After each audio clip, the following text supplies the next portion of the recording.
Good morning students. अपना physics का first chapter चल रहा है इलेक्ट्रोस्टैटिक्स, और जिसके बारे में अपन विद्युत क्षेत्र पढ़ रहे हैं। उसमें एक टॉपिक है स्वर्णपत्र विद्युतदर्शी या विद्युतदर्शी। अब ये स्वर्णपत्र विद्युतदर्शी है क्या? यानी कि स्वर्णपत्र विद्युतदर्शी की सहायता से किसी वस्तु पर आवेश की उपस्थिति का क्या करते हैं, पता लगाते हैं, संसूचन किया जाता है। स्वर्णपत्र विद्युतदर्शी के अंदर क्या क्या होता है? स्वर्णपत्र विद्युतदर्शी में सबसे पहले स्वर्णपत्र विद्युतदर्शी किसी वस्तु पर आवेश की उपस्थिति का संसूचन करने के लिए एक सरल उपकरण स्वर्णपत्र विद्युतदर्शी है। सबसे पहले इसकी बनावट क्या है? ये एक कांच का जार होता है, या कांच की बोतल भी अपन बोल सकते हैं। ये एक आवेशित वस्तु है। ये धात्विक चक्ति है या डिस्क अपन बोल सकते हैं। ये एक ऊर्ध्वाधर, इसके अंदर एक धात्विक छड़ लगी हुई है। ये नीचे इसके अंदर दो स्वर्णपत्र बंधे हुए हैं। इसके ऊपरी सिरे पर धात्विक डिस्क लगी हुई है। ये एक रबड़ का कॉर्क या ढक्कन अपन बोल सकते हैं। और शॉर्ट सर्किट से बचने के लिए इसको क्या किया जाता है, भू संपर्कित, यानी कि कोई एक्स्ट्रा कोई चीज है तो वो कहाँ चली जाती है, अर्थ के अंदर चली जाती है। तो इसके अंदर किस चीज का पता कैसे लगाएंगे? अब देखो, जैसे ही इस आवेशित वस्तु को इस धात्विक छड़ से स्पर्श कराया जाएगा, स्पर्श करवाएंगे तो यहाँ से आवेश होता हुआ धात्विक छड़ के माध्यम से कहाँ चला जाएगा, स्वर्णपत्र की जो पत्तियां उन पर चला जाएगा। यदि इन पत्तियों पर ये जो आवेश है वही आवेश हुआ तो प्रतिकर्षण के कारण ये स्वर्णपत्र क्या होंगे, फैल जाएंगे। यदि इन स्वर्णपत्रों पर इस आवेश के विपरीत आवेश हुआ तो ये क्या होंगे, सिकुड़ जाएंगे, यानी कि आकर्षण के कारण क्या होंगे, पास पास आ जाएंगे। ये इसकी क्या है, वर्किंग है।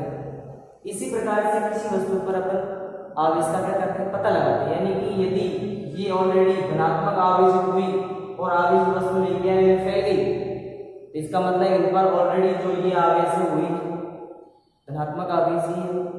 यदि ये पास पास चली आई, इसका मतलब इन पर क्या है, विपरीत प्रकृति का आवेश है। तो यह लिखा हुआ है स्वर्णपत्र विद्युतदर्शी में एक कांच का जार होता है। इसमें ऊर्ध्वाधर एक धातु की छड़ लगी होती है। इसके ऊपरी सिरे पर एक धातु की चक्ति तथा निचले सिरे पर दो स्वर्णपत्र की पत्ती बंधी होती है। कांच के जार को कॉर्क से बंद कर दिया जाता है। जब किसी आवेशित वस्तु को धात्विक डिस्क के संपर्क में लाया जाता है तो कुछ आवेश छड़ के माध्यम से होता हुआ स्वर्णपत्र पर पहुंच जाता है। यदि स्वर्णपत्र फैल जाते हैं तो स्वर्णपत्र और आवेशित वस्तु दोनों पर समान आवेश होता है। यदि स्वर्णपत्र सिकुड़ जाते हैं तो स्वर्णपत्र और आवेशित वस्तु पर असमान आवेश होता है। यानी दोनों पर क्या होता है, अलग अलग आवेश होता है। एक पर धनात्मक आवेश होगा, एक पर ऋणात्मक आवेश होगा।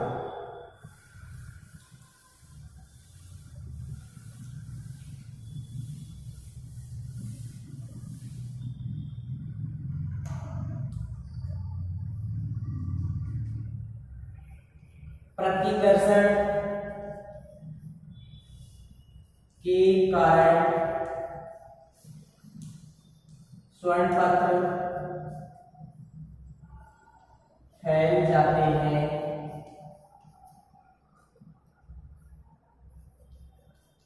आकर्षण के कारण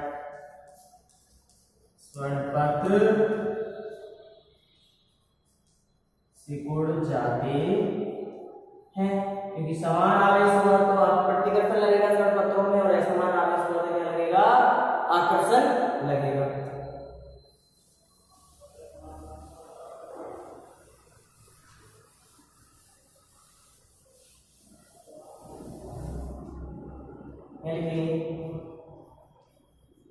स्वर्णपत्र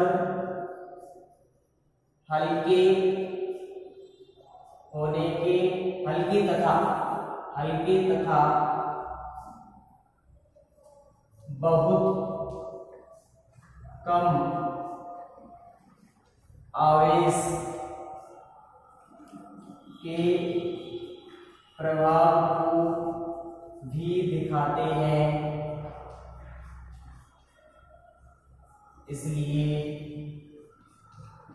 बहुत कम आवेश को भी दिखाते हैं, इसलिए स्वर्ण पत्र की पत्तियों का उपयोग करते हैं। यानी कि ये स्वर्ण पत्र हल्के तथा बहुत कम आवेश के प्रभाव को भी दिखाते हैं, इसलिए स्वर्ण पत्र की पत्तियों को क्या करते हैं, इसका उपयोग किया जाता है।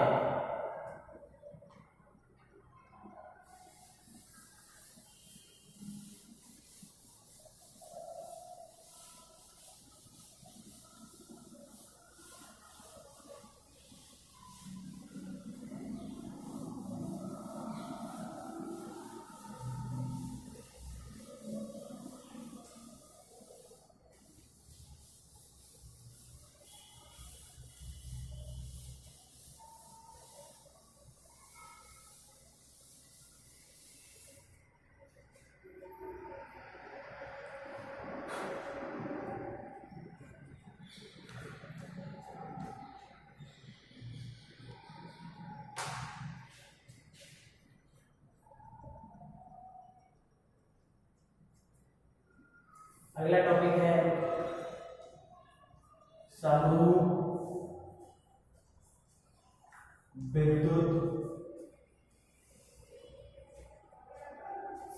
विद्युत क्षेत्र में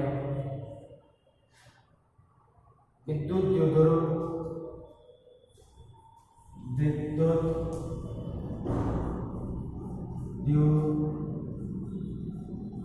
द्विध्रुव पर बल व बलागुण।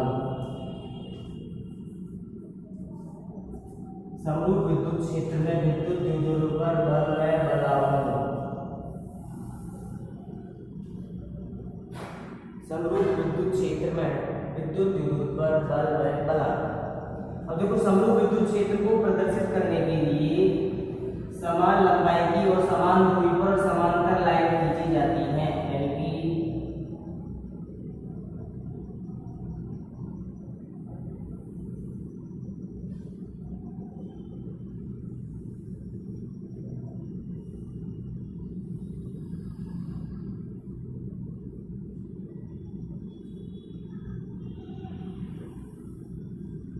यानी कि समांतर लाइनें समान दूरी पर खींची जाती है, वो किसको डिनोट करता है, समरूप विद्युत क्षेत्र, यानी कि समरूप विद्युत क्षेत्र। इस समरूप विद्युत क्षेत्र में द्विध्रुव पर जो बल और बलागुण लगते हैं उनका यहाँ पर अध्ययन करें। यहाँ पर एक द्विध्रुव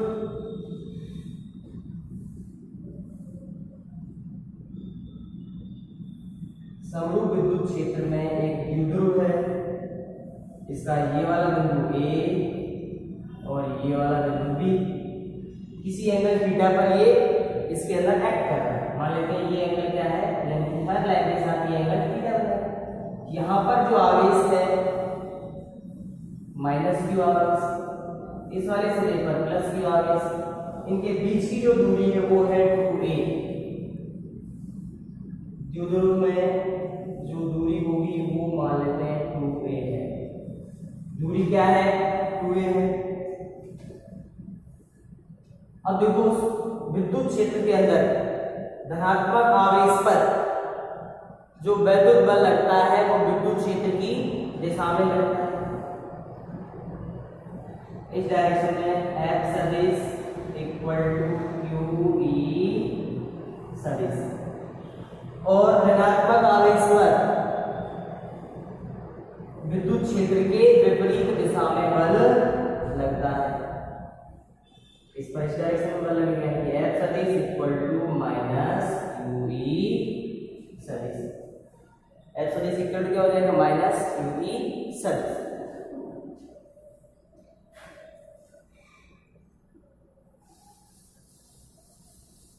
तो सबसे पहले इस पर समरूप विद्युत क्षेत्र में द्विध्रुव पर लगने वाला परिणामी बल, यानी कि अपन क्या निकालेंगे, बल निकालेंगे।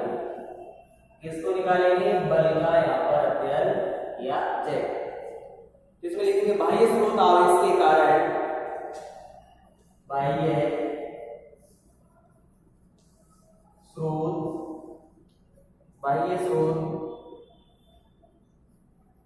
आवेशों के कारण, बाह्य स्रोत आवेशों के कारण विद्युत क्षेत्र की तीव्रता E सदिश है। विद्युत क्षेत्र की तीव्रता क्या है, E सदिश है। तथा विद्युत क्षेत्र समरूप है, तथा विद्युत क्षेत्र समरूप है, तब समरूप विद्युत क्षेत्र में, तब समरूप विद्युत क्षेत्र में रखे हुए विद्युत द्विध्रुव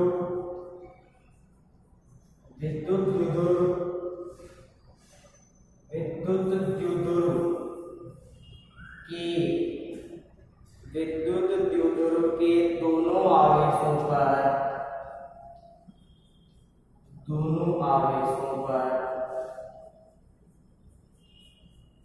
विद्युत द्विध्रुव के दोनों आवेशों पर आरोपित बल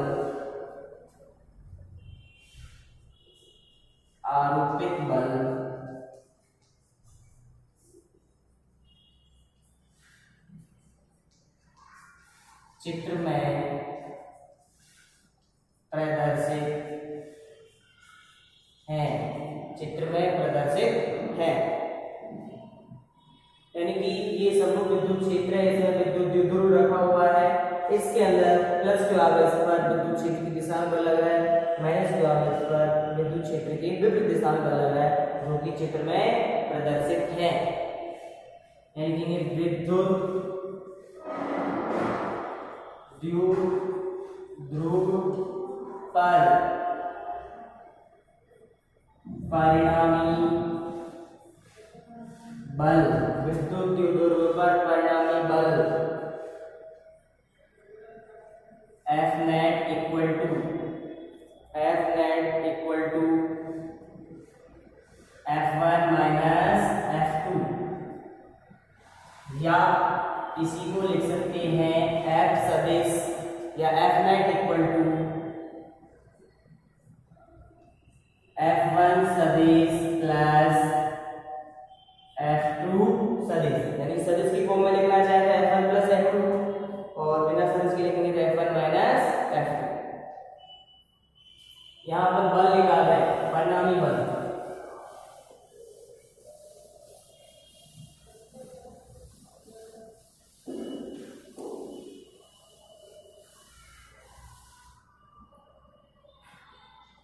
ये हो जाएगा F net equal to QE minus QE,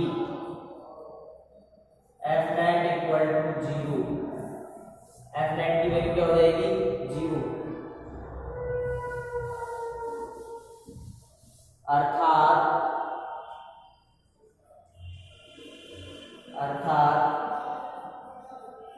समरूप विद्युत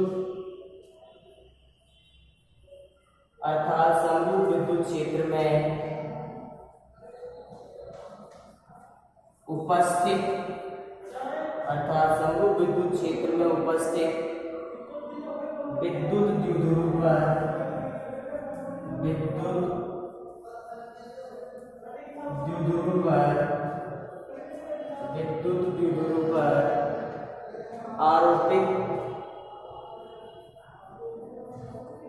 आरोपित परिणामी बल सदिश शून्य प्राप्त होता है, सदैव शून्य प्राप्त होता है। समरूप विद्युत क्षेत्र में जो विद्युत द्विध्रुव रखा हुआ है इस पर बल का मान शून्य प्राप्त होता है।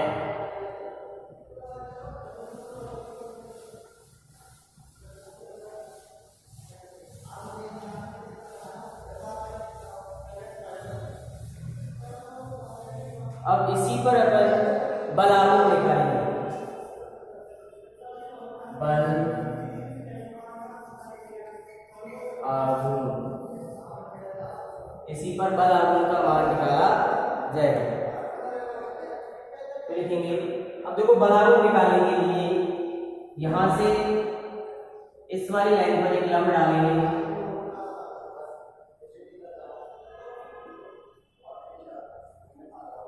सी।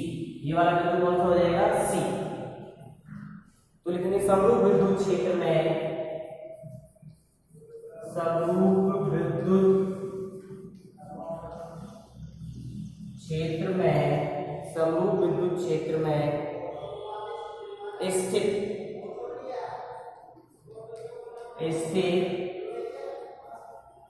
विद्युत द्विध्रुव पर, विद्युत द्विध्रुव पर दो बल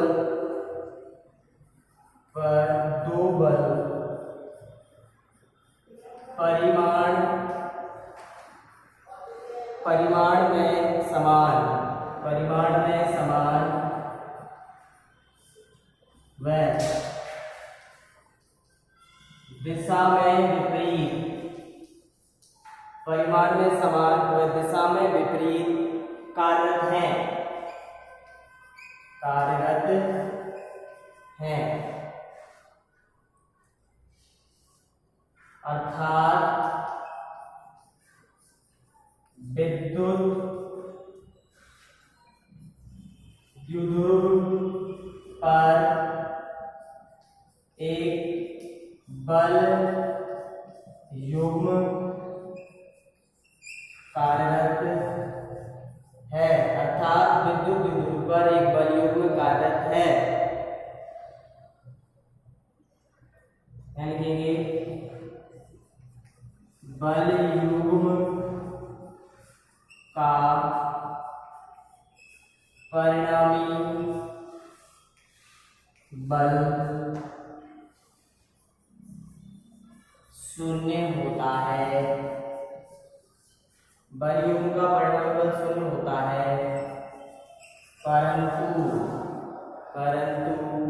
बलाघूर्ण शून्य नहीं होता, परंतु बलाघूर्ण शून्य नहीं होता है। यानी कि परिणामी बल का मान तो शून्य होता है, परंतु बलाघूर्ण का मान शून्य नहीं होता है।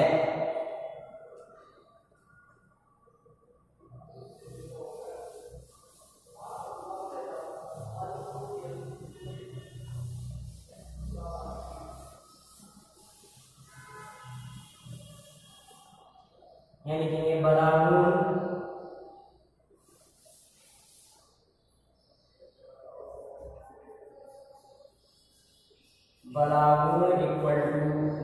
इक्वल टू होगा किसी एक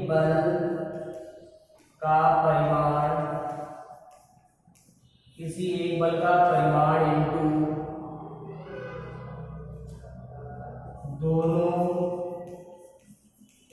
बलों के मध्य की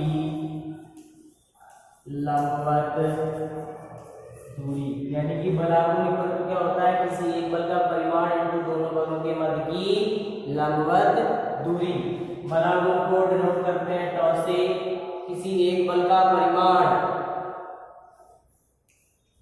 QE इंटू लंबवत दूरी BC।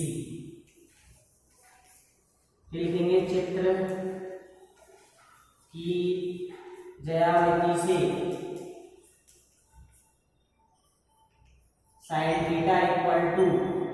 BC अपॉन 2a, क्योंकि साइन थीटा क्या होता है, लंब बटे कर्ण। लंब कौन सा है, BC, और कर्ण क्या है, 2a। तो यहाँ से BC इक्वल टू हो जाएगा 2a साइन थीटा। ये वाली वैल्यू यहाँ रखेंगे, हो जाएगा tau equal to QE into 2a sine theta. उसके बाद इस डायग्राम को यहाँ हटा देते हैं।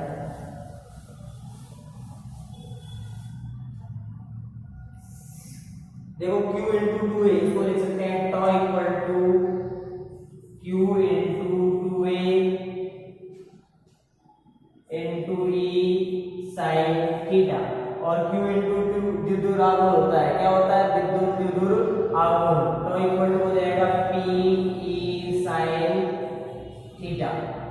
क्या हो जाएगा, tau equal to PE sine theta. और सदिश फॉर्म में यदि इसको लिखेंगे,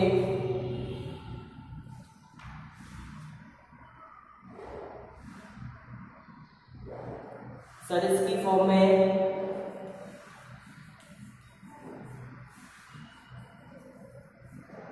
टॉ सदिश इक्वल टू P सदिश इंटू E सदिश।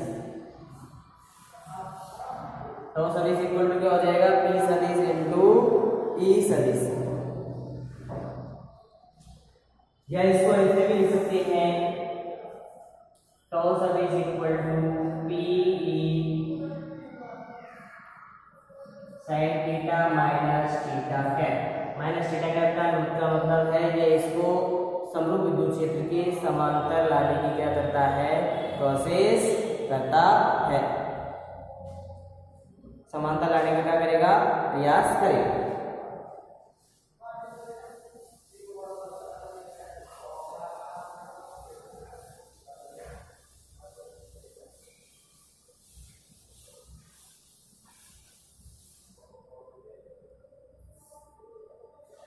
विशेष स्थिति,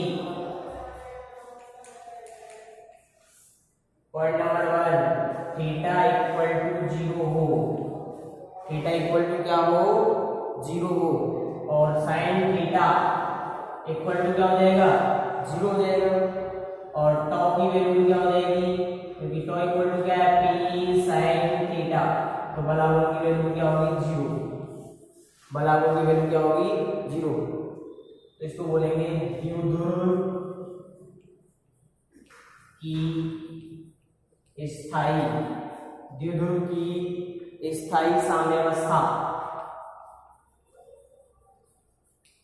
स्थायी साम्यावस्था। यानी थीटा की वैल्यू रखेंगे साइन 0 होता है, टॉ की वैल्यू क्या हो जाएगी, 0।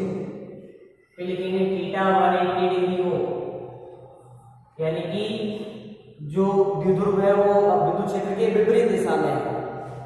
तो साइन 180 की वैल्यू, साइन 180 की वैल्यू क्या होगी, 0 होगी। साइन 180 की वैल्यू 0, तो टॉ की वैल्यू क्या होगी, 0। विद्युत द्विध्रुव की अस्थायी साम्यावस्था होगी, क्या होगी, अस्थायी साम्यावस्था, यानी कि थीटा 180 होगा अस्थायी साम्यावस्था। Point number 3, theta equal to 90 degree हो, और साइन 90 1 होता है, और टॉ की वैल्यू क्या होगी, PE, ये होगा अधिकतम। ये वैल्यू कौन सी होगी, अधिकतम वैल्यू होगी। आज की इस क्लास में यही विराम देते हैं। Have a nice day, thank you.